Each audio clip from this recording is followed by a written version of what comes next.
Eh, Hari ini kita tanggal 7 Desember sidang mendengarkan pihak pemerintah dan DPR. Tapi DPR tidak datang ya, eh, Dok semuanya, Ibu. Lalu apa yang terjadi pada sidang ini kali ini yang bisa disimpulkan oleh masing-masing, terutama dari Dr. Maisa dulu sebagai Chief ya, silakan Dr. Maisa. Ya, pada hari ini sidang menganggap pernyataan dari pemerintah. Kalau kita menyimak apa yang disampaikan oleh pemerintah yang diwakili oleh Bapak Menteri Kesehatan, dan itu disiarkan secara langsung dan mungkin nanti videonya bisa di-download di YouTube. Dan juga tergambar dari pertanyaan-pertanyaan hakim konstitusi, tergambarkan ada 3 masalah pokok di sini. Pertama, ternyata memang keterlibatan DPD dalam penyusunan undang-undang ini tidak dipertimbangkan oleh penyusun undang-undang RUU Kesehatan. Dan hakim tadi, terutama Prof. Edi, menyampaikan adanya pandangan yang seolah-olah memisahkan otonomi daerah dengan sektor kesehatan. Jadi dikoreksi oleh hakim konstitusi dan pemerintah dituntut untuk menghadirkan bukti-bukti, menghadirkan DPD pada saat penyusunan maupun pembahasan RUU Kesehatan. Itu yang pertama. Yang kedua, terkait dengan pelibatan bermakna pemangku kebijakan dalam hal ini stakeholder, pemerintah hanya menyampaikan, hanya menampung aspirasi saja. Tadi Hakim Konstitusi Prof. Saldi Isra menyampaikan dan meminta pemerintah menyampaikan bukti-bukti apakah ada respon dari pemerintah terkait dengan hak untuk mendapatkan penjelasan dan hak untuk mendapatkan pertimbangan.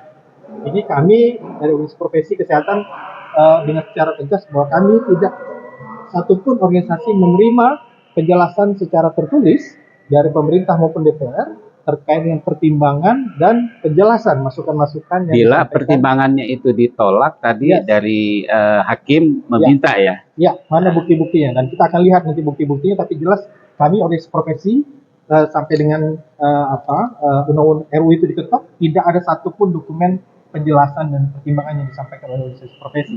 Kemudian yang ketiga itu adalah terkait dengan upaya-upaya untuk menghambat aspirasi terhadap RUU Kesehatan. Dan bukti-bukti yang kami sampaikan sangat-sangat jelas bahwa ada surat edaran dan ada upaya-upaya untuk mengintimidasi pihak-pihak yang akan memberikan aspirasi. Perlu disampaikan bahwa di dalam organisasi profesi kesehatan tidak ada dikotomi pengurus dan anggota yang ASN ataupun non ASN.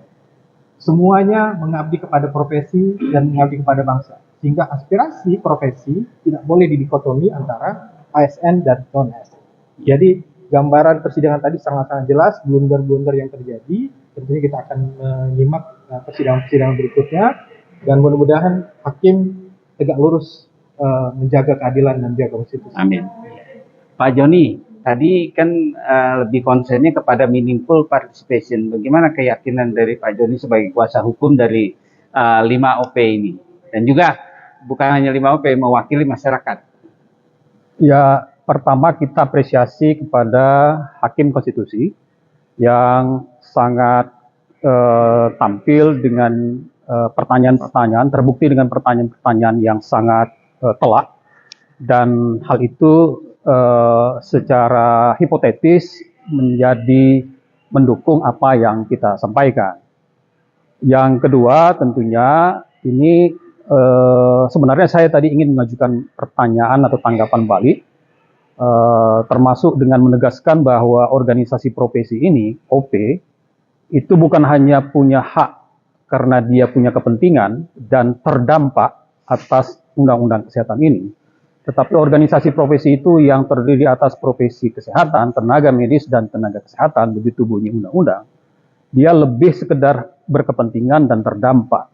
Hanya tenaga medis dan tenaga kesehatan sajalah yang bisa menjadi pelaku, pelaksana, penyelenggara, dan pelayanan terhadap pasal 28H ayat 1. Jadi, lebih dari sekedar berkepentingan terdampak, 5 organisasi profesi yang menaungi membina anggotanya, tenaga medis dan tenaga kesehatan itu adalah pihak yang merupakan stakeholder utama. Lebih dari itu, dia adalah mandatori pelaksana pasal 28H ayat 1 Undang-Undang Dasar 1945. Kita bisa bayangkan, andai kata subjek yang paling utama dan di garda terdepan yang hanya bisa melaksanakan pelayanan kesehatan dan medis adalah dokter dan tenaga kesehatan lainnya, itu diabaikan. Dan karena itu dia harus diselenggarakan pendapatnya. Yang kedua tentang DPD, dan saya kira sudah sangat terang benderang, pasal 1 angka 40 yang menyebutkan bahwa pemerintah daerah itu adalah urusan dalam rangka menyelenggarakan otonomi daerah. Dan juga dalam bab 3 Undang-Undang 17 tahun 2023 itu kan tentang tanggung jawab pemerintah dan pemerintah daerah. Sangat terang benderang ada pemerintah daerah. Dan itu adalah tentang otonomi daerah. Otonomi daerah di dalamnya beririsan, bahkan saya menyebutnya sangat signifikan di pentingnya urusan kesehatan. Kalau kita lihat dalam sejarah undang-undang tentang pemerintah daerah, kesehatan dan pendidikan itu selalu muncul dan secara permanen menjadi urusan konkuren pemerintah daerah. Dan karena itu tidak ada yang menihilkan argumentasi yang disampaikan oleh pemerintah. Kesehatan, junto pendidikan itu adalah beririsan, begitu bahasanya Hakim Konstitusi Ibu Eni, bahwa beririsan dengan otonomi daerah, dan itu adalah hal yang penting. Yang kedua yang sangat saya ingin garis bawahi bahwa dengan tidak dilibatkannya DPD RI itu bukan hanya hilangnya satu pihak yang mendiskusikan, yang memberikan pendapat, yang memberikan pertimbangan, tapi itu adalah menghilangkan, menihilkan lembaga negara yang merupakan lembaga negara utama dalam arsitektur konstitusi dan ketatanegaraan kita. Dan dalam berbagai putusan Mahkamah Konstitusi, termasuk putusan nomor 92 tahun 2012, menyebutkan bahwa konstitusi pembuatan undang-undang atau legislasi pembuatan undang-undang meletakkan secara equal, setara antara presiden, DPR dan DPD. Jadi tidak ada lagi argumentasi secara juridis konstitusional yang bisa dipahami atau dimaklumkan untuk menihilkan DPD. Dan ketika menihilkan DPD, itu adalah wujud nyata dari tidak menghormati supremasi konstitusi. Tidak menghormati pasal 1, ayat 2, ayat 3, yaitu negara hukum demokratis dan demokrasi konstitusional yang merupakan prinsip penting dalam bernegara. Dan sebenarnya saya ingin bertanya tadi, apakah dalam rapat pembahasan tahap 1 atau tingkat 1 ada hadir DPD? Apakah ada pertimbangan semacam surat pendapat dari DPD? Apakah ada dimintakan DIM dari DPD?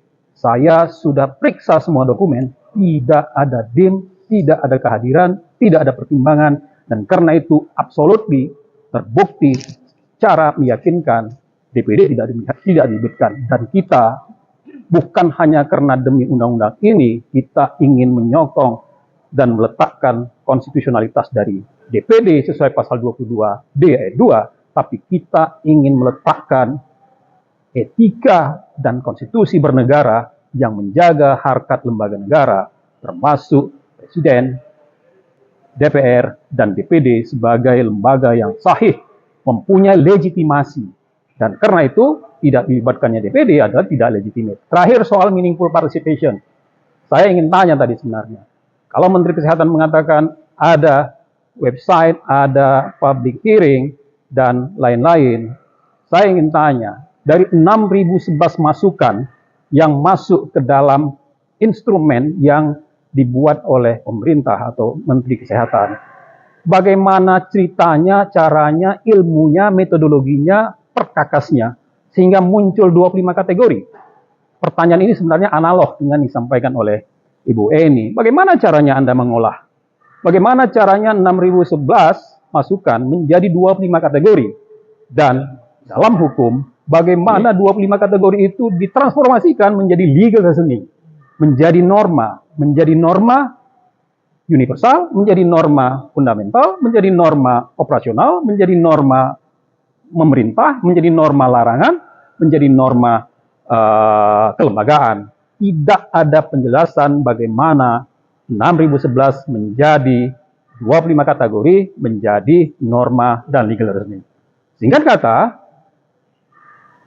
pemerintah tidak punya peralatan, tidak punya metodologi untuk menyerap meaningful participation. Dan karena itu, tidak ada meaningful participation. Dan karena itu, hemat saya, undang-undang ini beralasan untuk dicabut karena alasan cacat formil dan legitimasi yang tidak terpenuhi. Pak Joni, izin tadi dari Pak Dirjen, ini pertanyaan netizen ya, banyak nih dokter masuk ke saya, bahwa mengatakan Pak Dirjen bilang pelibatan itu sudah pada saat mau legislasi nasional. Tapi kan kesininya kita nggak pernah lihat wakil daripada Dewan Perwakilan Daerah. Pendapat Pak Joni bagaimana? Ini pertanyaan dari chat. Ya, yang terpenting dari proses yang pembentukan undang-undang kan pada tahap pembahasan, pembicaraan tingkat 1. Tapi walaupun persetujuannya di awal DPD ada, kata Pak Dirjen tadi. Tidak ada persetujuan DPD. Oh, Jadi kalau Pak Dirjen mengatakan ada persetujuan DPD, kita akan ajukan bukti. Kita akan minta keterangan resmi, benarkah Pak Dirjen masih pada keterangannya di MK. ya. Jika Pak Menteri atau Pak Dirjen berubah keterangannya, ya kita akan melakukan upaya-upaya tertentu Ya. untuk bisa membuat clear soal ini. Jadi dari tahap pembuatan undang-undang dari 5 tahap, perencanaan, perancangan, pembahasan, pengesahan, dan pengundangan, secara absolut tidak melibatkan DPD, dan itu adalah resiko besar bagi supremasi konstitusi. Karena DPD bukan LSM, DPD bukan organisasi profesi atau organisasi masyarakat. DPD itu adalah perwakilan rakyat daerah dan perwakilan pemerintah daerah, Karena dia yang akan perwakilan melaksanakan dari di daerah. bawah ya nanti. Ya, dan oleh karena itu sebenarnya dengan tidak adanya DPD itu sebenarnya adalah meruntuhkan sendi-sendi demokrasi konstitusional dan meruntuhkan masa depan sistem pemerintahan kita. Ya. Karena DPD sebenarnya adalah wakil rakyat daerah dan wakil pemerintah atau wilayah daerah. Ya. Dan ini sangat signifikan sekali efeknya kalau kita tidak memperhatikan DPD. Daerah yang merupakan penyokong daripada Republik. Keliru kalau dikatakan kekuasaan daerah itu datang dari pusat, dibagi, didistribusi, diturunkan ke daerah. Justru dari daerah lah, dari daerah swatanta, dari self-gesture, dan dulu ada kesultanan, kerajaan lah yang mendaulat Republik menjadi negara, dan kemudian diformulasikan kembali menjadi kekuasaan daerah. Jadi, daerah adalah hal yang penting untuk ada eksisnya satu negara Republik Indonesia. Bukan sebaliknya. Pak Joni, ini kan masa ininya 60 hari, berarti awal Maret. Ini kan DPD juga tadi oleh Hakim Isra yang mulia itu harus wajib dipanggil. Ya, betul ya, Pak. Akan dibahas internal. Tapi di DPR kelihatannya tidak mau hadir, memang alasannya apa nih kira-kira? Ya, dia tidak tahu dan tidak boleh berspekulasi juga. Tapi saya kira secara etika konstitusional dan hukum konstitusi, ya DPR harus hadir dan harus mempertanggungjawabkan atas uji formil. Uji formil itu bukan karena kita tidak setuju atas prosesnya, tetapi harus ada constitutional accountability dan constitutional garanti bahwa proses undang-undang yang dibuat itu memenuhi prosedur formilnya, legitimasinya, dan prinsip-prinsipnya. Prosedur formil, legitimasi or not, dan prinsip-prinsip pentingnya. Prinsip penting itu salah satunya itu adalah meaningful participation. Prinsip penting yang lain atau legitimasinya adalah melibatkan pihak. Jika surat tidak ditandatangani oleh Ketua Umum PBID, ya nggak laku juga sampai ke daerah. Jadi legitimasi itu hal yang penting dan bukan soal nihilnya tanda tangan atau kehadiran. Ini bukan soal tidak adanya absensi kehadiran, tapi ini adalah absennya kepatuhan kepada supremasi konstitusi. Bagaimana dengan naskah akademik? Ya, Saya tidak dengar itu dibicarakan secara tuntas. Seberapa jauh kita harus dilibatkan pada pembuatan naskah akademik? Menurut saya nggak tahu, saya bukan ahli hukum, tapi harusnya kalau dalam pemahaman saya naskah akademik dulu baru dijabarkan dalam pasal. Tapi yang terjadi kita tahulah bukan demikian. Nah, pelibatan pada naskah itu sebab biar bagaimana kita ini organisasi terbesar yang mengandung anggota stakeholders kita itu paling besar. Tuh. Ya. Ya, ini penting karena memang naskah akademis itu menjadi pola dalam rangka mendesain sebuah rancangan undang-undang, baik itu konsiderannya maupun lingkup materi muatan, ruang lingkup pengaturan dan materi muatan, kan? Termasuk norma apa yang harus dirumuskan, norma larangan, norma sanksi dan seterusnya. Dan ini juga harus melibatkan pihak yang berkepentingan, pihak yang terdampak, dan organisasi profesi sebagai pihak yang utama. Dan saya sebenarnya tidak suka menyebutnya tenaga medis, tenaga kesehatan, tetapi aparatur negara kesehatan. Dan bagaimana mungkin ada pasal 454 Undang-Undang 17 tahun 2003 yang menghapuskan, yang menihilkan kolegium, sementara Ketua KDI, Kolegium Dokter Indonesia tidak dilibatkan, kolegium lainnya juga tidak dipertimbangkan. Walaupun hal-hal itu bisa saja dikatakan, wah sudah diwakili oleh OP, tapi justru yang namanya kolegium itu tidak dilibatkan. Dan yang boleh kita sampaikan wartakan kepada seluruh bangsa Indonesia, bahwa kolegium itu adalah sumbangan peradaban dari organisasi profesi untuk negara ini. Karena dia merawat pendidikan profesi, dia merawat keilmuan, dan dia merawat kapasitas, kapabilitas, dan kompetensi tenaga medis yang merawat negara Republik Indonesia ini sesuai pasal 28H ayat 1. Insya Allah kita berjuang, kita sampaikan pikiran kita, setelah itu kita berdoa dan bersyukur bisa bersama-sama untuk menegakkan kebenaran, keadilan, konstitusi untuk seluruh bangsa dan warga Indonesia. Ini saya tadi ada tergelitik. Hakim Erni menyebut baru ada 2 tahun undang-undang udah cabut nih. Kelihatannya saya harus nanya ke Ibi. Ya, undang-undang kebidanan. Baik.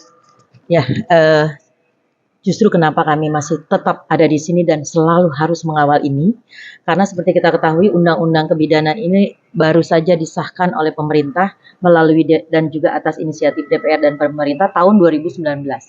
Kami baru saja belum semuanya kami mengimplementasikan, tapi mungkin baru saja kami mensosialisasikan. Tiba-tiba ini juga menjadi bagian yang dicabut dari 11 undang-undang yang dicabut. Dan ini yang kami bagaimanapun dan apapun kami tetap berada di sini untuk terus mengawal. Karena undang-undang untuk mendapatkan ini juga bukan hal yang mudah. 15 tahun kami berjuang untuk dapat ini.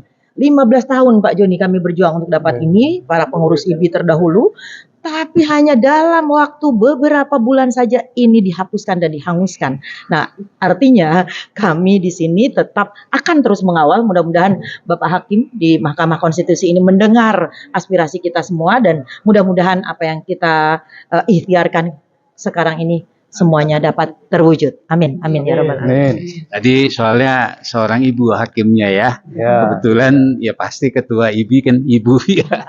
Nah, ini dari PDGI ya tadi. Silakan, bagaimana pendapat dari PDGI tentang hal ini? Hakim perjalanan sidang hari ini. Baik, terima kasih. Kami dari PDGI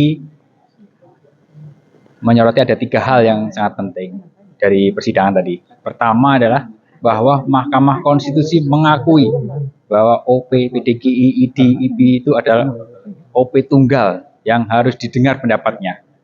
Itu yang penting, bahwa kenapa kita hadir di sini? Karena adanya penghambatan suara-suara kami untuk pembentukan undang-undang. Itu yang pertama. Yang kedua adalah tentang keterlibatan DPD. DPD itu fungsinya adalah check and balance dari pemerintahan. Jadi mereka adalah wakil-wakil dari daerah, tiap provinsi ada wakilnya. Dan yang dibahas ini adalah undang-undang kesehatan yang di otonomi daerah merupakan bagian dari otonomi daerah, sehingga mereka harus dilibatkan. Itu yang terpenting. Karena kalau tidak dilibatkan berarti menegasi dari pemerintah daerah, karena mereka adalah DPD perwakilan dari daerah. Check and balance dari pemerintah itu dia akan jalan kalau DPD dihilangkan. Itu yang kedua. Yang ketiga adalah meaningful participation. Tadi dijelaskan bahwa sangat abstrak penjelasan dari pemerintah menunjukkan bahwa mereka hanya menerima saja, sosialisasi menerima, tetapi untuk feedback ke organisasi-organisasi profesi itu tidak ada, sehingga apa yang disebut meaningful participation itu, to be heard, to be reconsidered and to be explained itu hilang karena mereka hanya menerima dari pendapat dari organisasi yang tidak diketahui apakah itu organisasinya itu organisasi profesi yang diakui oleh pemerintah merupakan organisasi tunggal yang disebutkan oleh Hakim Sadi Isra bahwa OP yang mengajukan permohonan ini adalah OP organisasi profesi tunggal yang diakui oleh pemerintah. Terima kasih. Mungkin tadi ada 3 itu yang tidak tercapai ya. Oke. Ini saya terakhir kepada Dr. Bahar yang selalu kata-katanya bilang meaningful participation itu saya dari bangun tidur aja udah selalu teringat Bang Bahar itu, Bang Baharudin, SPOG selalu ingat bahwa adanya meaningful participation. Tapi sini kita tolong jelasin tadi Menteri jelasin ini juga nih Omikron nanti sekalian aja ya. Ini aja meaningful participation. Iya, jadi saya kira kita hadir di sini karena kita peduli dan kita mempunyai rasa memiliki. Maka kita hadir di sini semua organisasi profesi termasuk saya dari Forum Dokter Peduli Ketahanan Kesehatan Bangsa yang selalu bersama-sama dari dulu. Nah, saya ingin melaporkan kepada hadirin yang tidak hadir di sini bahwa apa yang terjadi di ruang Mahkamah Konstitusi ini adalah sesuatu yang kemudian berlawanan mungkin dengan apa yang kemudian terjadi pada kehidupan yang di dalam rancangan undang-undang ini. Pertama, acara ini dibuka dengan betul-betul keteraturan. Hakim Konstitusi masuk, kita berdiri semua. Termasuk juga dari pemerintah. Yang jumlahnya banyak, kita jumlahnya sedikit, tapi insya Allah kita dengan berketetapan hati. Di belakang kita Nah, di belakang kita banyak. Berketetapan hati untuk hadir. Yang pertama itu. Anggota dokter Mahesa banyak. Iya, betul sekali. Yang kedua, Anggota dokter Anam banyak. yang kedua setelah dibuka dengan penuh aturan, penuh kebaikan, maka kemudian Hakim Konstitusi itu mendengarkan dengan takzim apa yang disampaikan oleh menteri yang mewakili pemerintah. Setelah didengarkan, kemudian hakim-hakim konstitusi itu dari 7 hakim konstitusi 6-nya menanyakan, termasuk juga ketuanya menanyakan hal-hal yang penting untuk kepentingan rakyat Indonesia. Pertama dulu, apa yang ditanyakan oleh hakim-hakim konstitusi tadi menunjukkan pemahaman dari hakim konstitusi adanya ladder of participation dari Einstein. Terkesan pertanyaan-pertanyaannya adalah dari para hakim tadi, apakah kamu memakai teknik manipulasi, tokenisme, atau engkau memakai partisipasi pada tingkat yang tertinggi setelah kita reformasi? Adanya ini adalah reformasi. Apakah saudara telah memakai citizen control? Jelas sekali saudara-saudara, jawaban-jawaban yang tidak jelas dari pemerintah tadi bagaikan menegakkan benang basah. Menegakkan benang basah dalam situasi di mana semua mata, semua bisa mendengar, itu adalah kesia-siaan. Terus yang kedua, ada pertanyaan yang sangat luar biasa. Dari hakim ketua bertanya, bagaimana seharusnya negara, CQ pemerintah menjawab apa yang terjadi hari-hari ini dengan peningkatan kasus-kasus like COVID. Maka jawaban dari tadi yang teman-teman sudah dengar, jawabannya itu kira-kira tidak menunjukkan adanya kolaborasi. Dengar tidak ada satupun orang di dunia ini, apalagi negara, bisa menyelesaikan masalah sendiri tanpa kolaborasi. Apalagi suruh menyuruh. Siapa yang disuruh? Oleh karena itu, pahamilah arti kata dengan memahami semantical approach, kita akan selesaikan. Jangan menegakkan bahasa dari pemerintah. Terima kasih. Soalnya nggak bawa dokter ya, padahal kita banyak dokter di sini ya. Baik. Ya, ini gongnya ini. Ini pernyataan penutup bahwa perlu ditanamkan oleh kita yang di ruangan ini dan juga rekan-rekan di luar sana bahwa pengajuan judicial review ini adalah tujuannya untuk menjaga konstitusi. Jadi judicial review bukan hanya untuk kepentingan organisasi profesi, tapi untuk kepentingan konstitusi, kepentingan rakyat, kepentingan bangsa terkait di bidang kesehatan di masa saat ini dan masa yang akan datang. Jadi dukung kami, semoga kita menemukan hasil yang terbaik dari proses judicial review, jaga konstitusi bersama. Baik, demikianlah reportase Kang Hadi Konsien bahwa di sini lengkap hadir para OP ya. Cuma tadi ada sebagian yang buru-buru, ada cepat balik dari ID, PDGI, IBI, YAI, dan PPNI. Baik, mungkin teman-teman semua bisa mendengarkan semua. Terima kasih para senior. Ya, kita ucapkan semangat berjuang. Ya, terima kasih. Tukang kicuh kadang.